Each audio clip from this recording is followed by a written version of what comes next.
स्त्री अगर ससुराल आने पर यह 3 काम करे तो ससुराल के घर में दरिद्रता आती है। दोस्तों, किसी गांव में एक बुढ़िया रहती थी जो बड़े ही दुष्ट स्वभाव की थी। उसके एक बेटा और एक बेटी थी। बेटी हमेशा बुढ़िया की बातों पर चलती थी। बुढ़िया की दुष्टता के कारण उसके बेटे को गांव में कोई काम नहीं मिलता था। फिर एक दिन काम की तलाश में वह शहर में चला गया। शहर में उसे एक अच्छा सा काम मिल गया, लेकिन वहां से उसे रोजाना अपने घर आने के लिए समय नहीं मिलता था। 12 महीने में सिर्फ कुछ ही छुट्टियां उसे मिल पाती थी, लेकिन उसे अपनी पत्नी की भी बहुत चिंता रहती थी।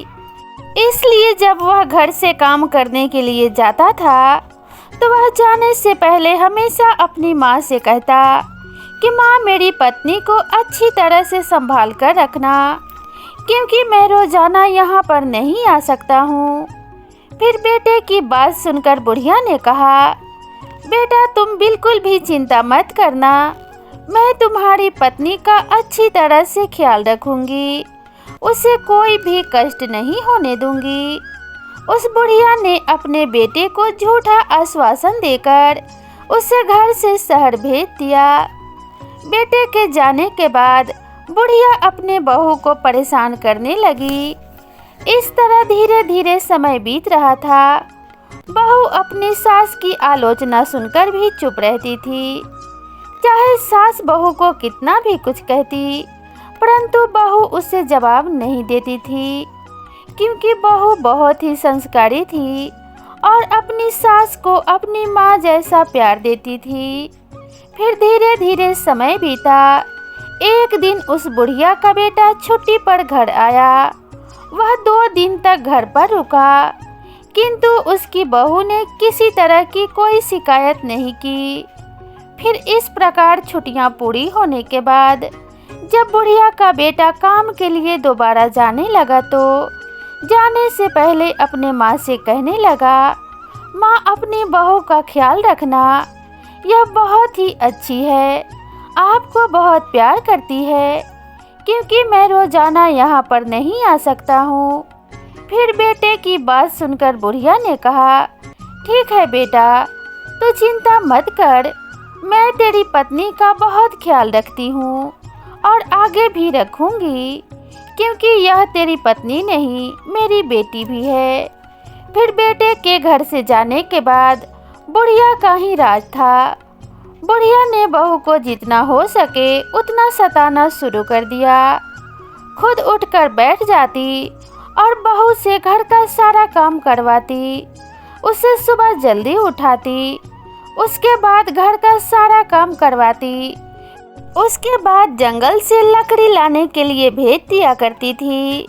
पूरे दिन बहू मेहनत करती, उसे आराम करने का भी समय नहीं मिलता था।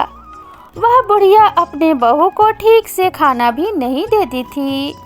बहू बेचारी सब काम चुपचाप करती और कभी भी अपनी सास से किसी काम को करने से मना नहीं करती थी और अपनी सास को कोई भी जवाब नहीं देती थी और वह अपनी सास पर कभी क्रोध भी नहीं करती थी। जब रात होती तो वह बहुत परेशान रहती, उसका शरीर बहुत दर्द करता, लेकिन वह अपने पति से यह कभी नहीं कहती कि मेरी सासू माँ मुझे बहुत परेशान करती हैं, क्योंकि वह नहीं चाहती थी कि घर में कलेश हो और उसके पति जो शहर में काम करने गया है वह भी परेशान हो। इस प्रकार से दिन बीतते गए। फिर एक दिन सास को पता चलता है कि उसकी बहू गर्भवती है, तो वह एकदम से विचलित हो गई और मन में विचार करने लगी कि कमाने वाला मेरा बेटा अकेला है, ऊपर से यदि एक बच्चा और आ गया तो खाने वाला एक और बढ़ जाएगा। बच्चे के जन्म के बाद उसका ख्याल रखने के कारण बहू कोई काम भी नहीं करेगी, मुझे ही सब काम करना पड़ेगा। फिर वह बुढ़िया अपने बहू के बारे में ऐसा सोचती है। हर सास तो यही चाहती है कि हमारे घर में जल्दी से पोता या पोती आए, लेकिन वह ऐसी सास है, वह नहीं चाहती है कि हमारी बहू की कोख से कोई भी संतान जन्म ले, क्योंकि उसकी सोच है यदि बच्चा घर में आएगा तो बहू बच्चे की देखरेख में लग जाएगी और घर का कामकाज नहीं करेगी, फिर सारा कामकाज मुझे ही करना पड़ेगा। फिर वह बुढ़िया बहू को ज़्यादा सताने लगती है और बहू को बहुत सारा काम करने के लिए कहती है। फिर भी बहू ऐसी हालत में घर का सारा काम और सास जो भी काम कहती है वह सब काम किया करती थी। कुछ महीने इसी तरीके से बीतते हैं। फिर बहू के 9 महीने पूरे होने के बाद उसके प्रसूति का समय आता है। उसके पेट में दर्द होता है। बहू प्रसव के दर्द में व्याकुल हो जाती है और अपने सास से कहती है, मुझे लगता है मेरे प्रसूति का समय नज़दीक आ गया है, कृपया जल्दी से आया को बुला लीजिए। सास ने कहा कि आया की आवश्यकता नहीं है, मैं तुझे एक नींबू देती हूँ, यह नींबू ले और तू दूर जंगल में जाकर इस नींबू को खा लेना, तुझे प्रसूति हो जाएगी। पर मेरी एक बात ध्यान रखना, यदि तेरी कोख से बेटा हो तो उसे लेकर आ जाना और यदि बेटी हो तो घर लेकर मत आना। बहू बेचारी वेदना से तड़पती हुई सास के द्वारा बताए हुए रास्ते पर चलती है और नींबू लेकर उस जंगल में चली जाती है जिस जंगल के बारे में उसकी सास बताती है। फिर वह जैसे ही नींबू खाती है कुछ ही पल में उसकी प्रसूति हो जाती है और वह एक बेटी को जन्म देती है। बहू ने उस बेटी को प्यार से दुलारा और उसे दूध पिलाया, क्योंकि उसने उस बेटी को नींबू खाकर पैदा किया था। इसलिए उस बहू ने अपने बेटी का नाम नींबावली रखा। फिर वह एक स्थान ऐसा ढूंढने लगी जिसमें वह अपने बेटी को छुपा कर रख सके। आखिरकार उसने एक ऐसी जगह ढूंढ ली जहाँ पर एक बहुत बड़े पेड़ की कोख थी। उस कोख के ऊपर चिड़ियों के घोंसले थे। फिर उसने अपनी बेटी नींबावली को उस पेड़ की कोख में छोड़ दिया और उस पर रहने वाली चिड़ियों से कहा कि यदि मैं अपने बेटी को घर ले जाऊंगी तो मेरी सास मेरे साथ मेरे बेटी को भी मार डालेगी। इसलिए मैं अपने बेटी नींबावली को इस कोख में छोड़कर आप सभी के भरोसे जा रही हूँ। हे चिड़ियों, हो सके तो आप सब मेरी बेटी की रक्षा करना और मेरे बेटी का ध्यान रखना। फिर बहू यह कहकर घर वापस आ गई। अब जैसे ही वह घर पर आती है तो उसकी सास समझ जाती है कि उसे बेटी हुई है, क्योंकि उसने पहले ही कह दिया था कि यदि बेटा हो तो घर लेकर आना और यदि बेटी हो तो लेकर मत आना। बहू सास के डर से अपने बेटी को जंगल में ही छोड़ आई। इस प्रकार बहू अपने सास से कहती है, सासू माँ बेटी हुई थी इसलिए लेकर नहीं आई। फिर बहू की बात सुनकर बुढ़िया शोर मचाने लगी और जोर जोर से चिल्लाने लगी कि मेरी बहू ने अपने बच्चे को खा लिया है, मेरी बहू बच्चे खाने वाली डायन बन गई है। उस बुढ़िया के द्वारा बहू को इतना परेशान किया जाने लगा, मगर बहू अपने सास की बात को अनसुनी कर देती थी और मन ही मन इस बात से खुश रहती कि भगवान के कृपा से उसकी बच्ची जिंदा है। और फिर रोजाना बहू जानवरों को चराने के बहाने जंगल में जाती और अपने बच्ची को दूध पिला दिया करती थी। इस तरह से कुछ दिन बीतते हैं। उधर उस पेड़ की कोख में नींबावली धीरे धीरे बड़ी हो जाती है और इसी तरीके से 1 साल बीतता है और फिर उस बुढ़िया का बेटा छुट्टियों पे घर लौटता है। जैसे ही वह घर में प्रवेश करता है तो बुढ़िया कहती है, बेटा तुम्हारी पत्नी इंसान नहीं है, वह एक डायन है जो जीवित लोगों को खा जाती है। बेटा तुझे एक बेटी थी लेकिन तुम्हारी पत्नी ने अपने ही बेटी को खा लिया।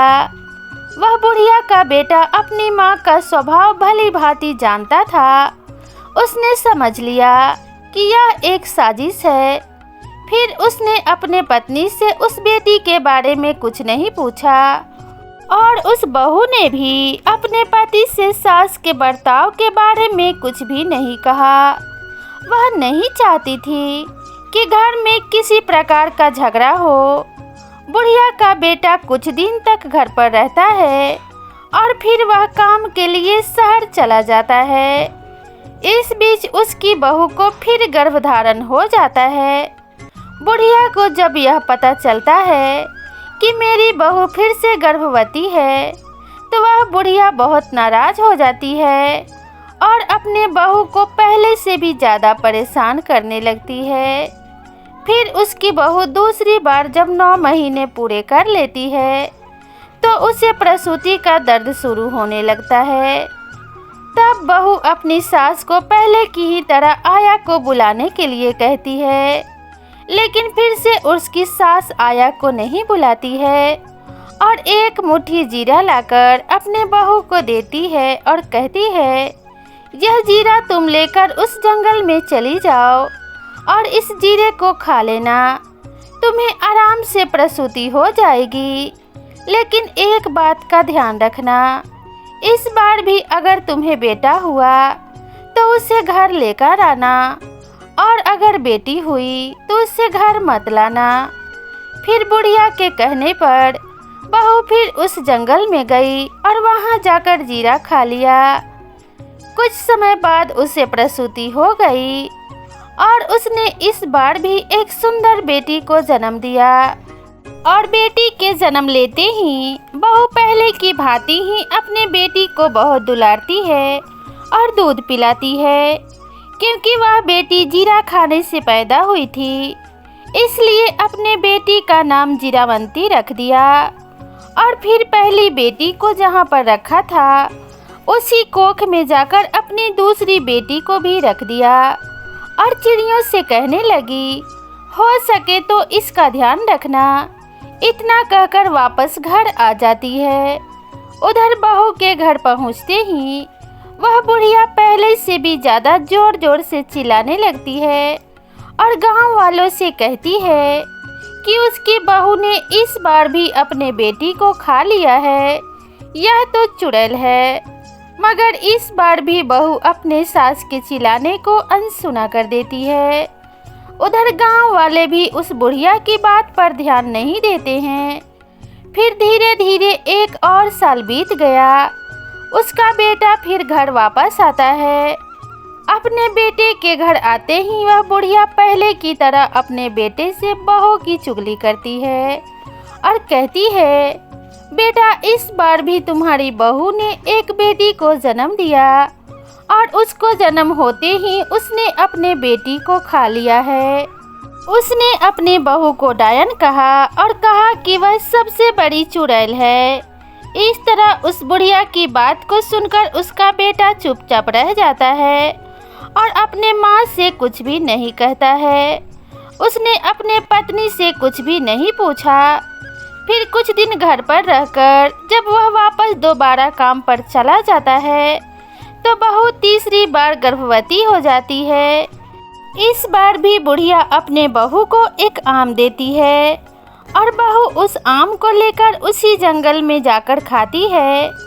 जब वह आम खाती है तो वह एक बेटी को जन्म देती है और उसको दूध पिलाकर उसका नाम अम्बा रख देती है और फिर उसको भी उसी कोख में छुपा देती है और चिड़ियों से उसका ख्याल रखने के लिए कहकर अपने घर वापस आ जाती है। अब बुढ़िया गांव के घर घर में जाकर बहू की चुगली करने लगती है, लेकिन बहू अपनी सास की एक भी बात का बुरा नहीं मानती है और सास की नफरत बड़ी बातों को भी अनसुना कर देती है। मगर वह बुढ़िया गांव में जोर जोर से चिल्लाती है कि मेरे बेटे की बहू डायन है, उसने 3 बेटियों को खा लिया है।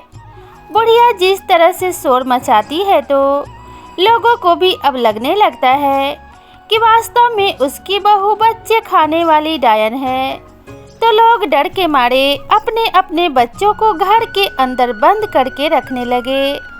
अब इस प्रकार से धीरे धीरे यह बात गांव के चारों तरफ फैल गई और उस बुढ़िया का बेटा जिस शहर में काम करता था उसे वहां भी यह बात सुनने के लिए मिल गई। फिर उस बुढ़िया का बेटा यह खबर सुनकर बहुत परेशान हो गया और तुरंत ही मालिक से अनुमति लेकर अपने गांव वापस आ जाता है। जब तक बुढ़िया का बेटा अपने गांव आता है तब तक यह खबर उस राज्य के राजा के कानों तक पहुंच जाती है कि बुढ़िया की बहू वास्तव में एक डायन है। फिर राजा सिपाही भेजकर बुढ़िया को दरबार में बुलाता है और बात की छानबीन करता है। तो बुढ़िया मिर्च मसाला लगाकर राजा से कहती है, महाराज क्या बताऊं, मेरी बहू वास्तव में एक बड़ी डायन है, बच्चों को खाने वाली चुड़ैल है। उसने मेरी 3 पोतियों को जिंदा ही खा लिया है। फिर वह राजा उस बुढ़िया की बात को सुनकर क्रोधित हो जाता है और सिपाहियों को आदेश देता है कि बुढ़िया की बहू जहाँ कहीं भी है वहाँ से उसे लेकर आओ और शीघ्र ही उसे सूली पर चढ़ा दो। इस प्रकार की आज्ञा को सुनकर राजा के सिपाही शीघ्र ही बहू को दरबार में लेकर आते हैं। फिर राजा पूछता है, क्या तुम्हारी सास सच कह रही है? क्या तुमने अपनी 3 बेटियों को जिंदा ही खा लिया है? मगर राजा की बात सुनकर वह चुपचाप सिर झुकाए खड़ी रहती है। फिर बहू को चुपचाप देखकर राजा को विश्वास हो जाता है कि बुढ़िया ने सही कहा है, यह तो डायन है। फिर उस राजा ने अपने सिपाहियों को आदेश दिया कि इसे सूली पर चढ़ा दो।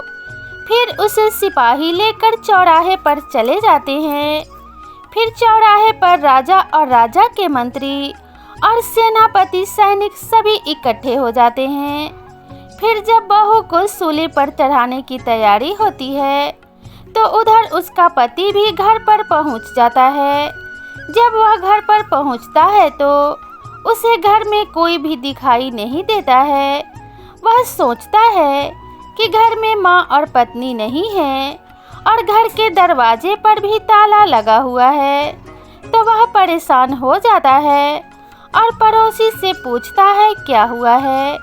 पड़ोसी बताते हैं कि तुम्हारी माँ और तुम्हारी पत्नी को राजा ने दरबार में बुलाया है। फिर वह राजा के दरबार की ओर भागता है। वहां पहुंचकर उसे पता चलता है कि उसकी पत्नी को सूली पर चढ़ाने के लिए चौराहे पर ले जाया गया है। तब वह तेजी से दौड़कर चौराहे की ओर जाता है और चौराहे पर पहुंचते ही वह देखता है कि राजा के सिपाही और सभी प्रजा वहां पर मौजूद हैं और कुछ ही समय में उसकी पत्नी को सूली पर चढ़ाने का आदेश है। तब वह बुढ़िया का बेटा तुरंत ही राजा के सामने खड़ा हो जाता है और हाथ जोड़ करके कहता है, महाराज कृपया मेरी पत्नी को सूली पर चढ़ाने से रोक दीजिए। कुछ देर के लिए मुझे एक बार मेरी माँ और मेरी पत्नी से सच पूछ लेने दीजिए। यदि मेरी पत्नी अपराधी है तो मैं स्वयं कहूँगा कि उसे सूली पर चढ़ा दो। इस प्रकार राजा को उस पर दया आ जाती है और राजा अपने सिपाहियों को कुछ देर के लिए रोक देता है। फिर बुढ़िया का बेटा अपनी माँ से पूछता है, माँ भगवान के लिए सच सच बताओ, आखिर बात क्या है? फिर वह बुढ़िया अपने बेटे से भी झूठ बोलती है और उससे कहती है, हाँ तेरी बहू डायन है, तेरी बहू ने तेरी 3 बेटियों को खा लिया है। मगर बुढ़िया की बातों पर बेटे को विश्वास नहीं होता है क्योंकि वह जानता था कि उसकी पत्नी बहुत अच्छी है, संस्कारी है, कभी झूठ नहीं बोलती, माँ की बहुत सेवा करती है, बच्चों को देखने के लिए दिन रात तरसती है। फिर ऐसी माँ अपने बच्चों को खाकर डायन कैसे बन सकती है? फिर ऐसा सोचकर उसने अपने पत्नी को कसम देकर पूछा कि तुम मुझे सच सच बताओ, मुझसे झूठ मत बोलना। फिर उसकी बहू ने शुरू से लेकर अंत तक की सारी बातें अपने पति को बताई, लेकिन कोई भी उसकी बात को सच मानने के लिए तैयार नहीं हुआ। तो उसने कहा, सच्चाई क्या है, आप अपनी आंखों से देख लीजिए। और वह अपने पति को लेकर उसी जगह पर जाती है जहां पर उसने अपनी तीनों बेटियों को रखा था।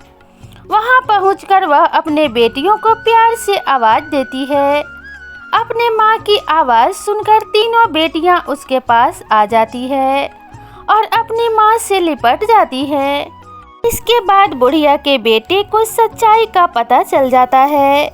उसे देखकर राजा और सभी लोगों ने बहू की बातों पर विश्वास किया और सभी को सच्चाई समझ में आ गई। राजा ने क्रोधित होकर बुढ़िया से कहा, अब बताओ सच्चाई क्या है। फिर बुढ़िया ने डर के मारे सब कुछ सच सच बता दिया।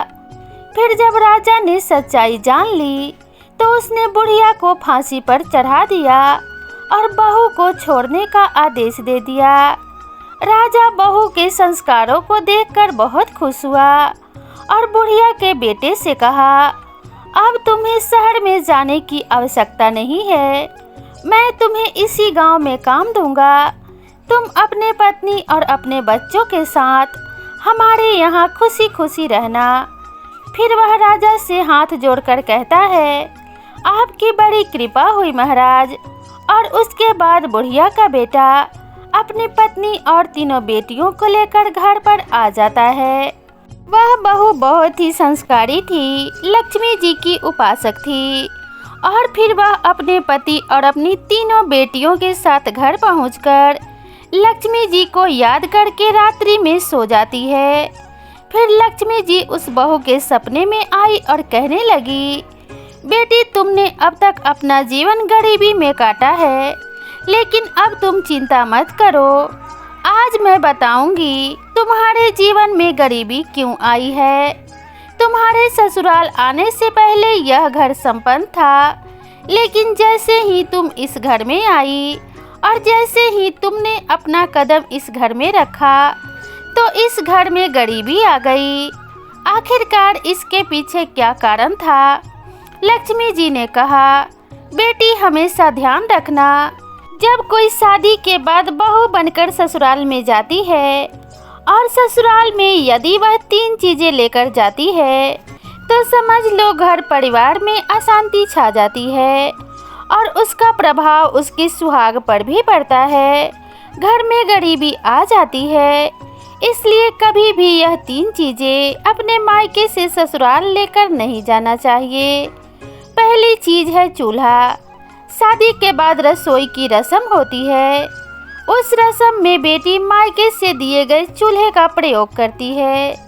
मगर हमेशा ध्यान रखना चाहिए कि यदि कोई भी नवविवाहित दुल्हन अपने मायके से चूल्हा लेकर ससुराल में प्रवेश करती है तो सीधा उसका प्रभाव उसके गृहस्थ जीवन पर पड़ता है, जिसकी वजह से भाग्य की देवी रूठ जाती हैं और घर में गरीबी आ जाती है।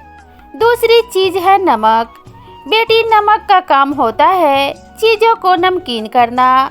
जब बेटियां शादी के बाद मायके से ससुराल की ओर प्रवेश करती हैं तो उसका धर्म क्या होना चाहिए? नए घर में प्रवेश करते समय सबको साथ लेकर चलना, सबसे अच्छे से बात करना और जो भी रिश्ता उससे जुड़ा है और रिश्तों में मिठास घोलना। ऐसे में यदि नवविवाहित मायके से नमक लेकर ससुराल में प्रवेश करती है तो रिश्ते खराब हो जाते हैं। हमेशा ध्यान रखना चाहिए, यदि नवविवाहित बहू अपने मायके से नमक से बना कोई भी सामान लेकर अपने ससुराल में आती है तो उसका संबंध आजीवन अपने मायके के लोगों के साथ जुड़ा रहता है, लेकिन उसका संबंध अपने ससुराल वालों के साथ कभी सही तरीके से नहीं जुड़ पाता है और वह रिश्ता कभी मीठा नहीं बन पाता। इसलिए बेटी को विदाई के समय नमक लेकर नहीं आना चाहिए। तीसरी चीज़ है अचार।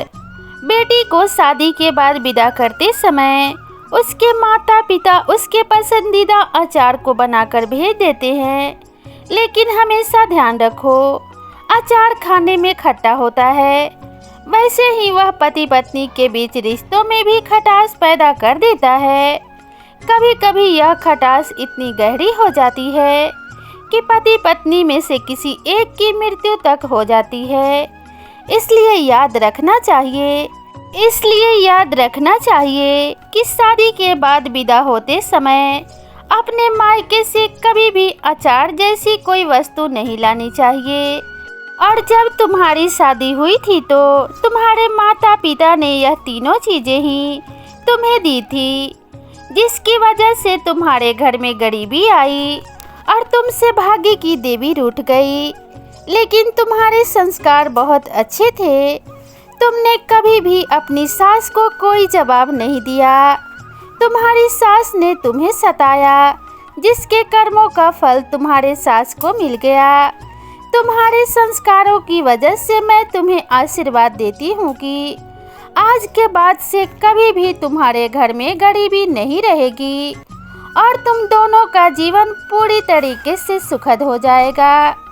और फिर माता लक्ष्मी की कृपा से दोनों पति पत्नी आनंद पूर्वक जीवन बिताने लगे। तो दोस्तों, आपको ये कहानी कैसी लगी कृपया कमेंट करके ज़रूर बताएं। वीडियो अगर पसंद आई हो तो वीडियो को एक लाइक ज़रूर करें और साथ ही अगर आप मेरे चैनल पे नए हैं तो चैनल को सब्सक्राइब करना बिल्कुल ना भूलें। तो मिलते हैं इसी तरह की नई ज्ञानवर्धक कहानी के साथ। तब तक खुश रहिए, स्वस्थ रहिए, अपना और अपनों का ध्यान रखिए। नमस्कार।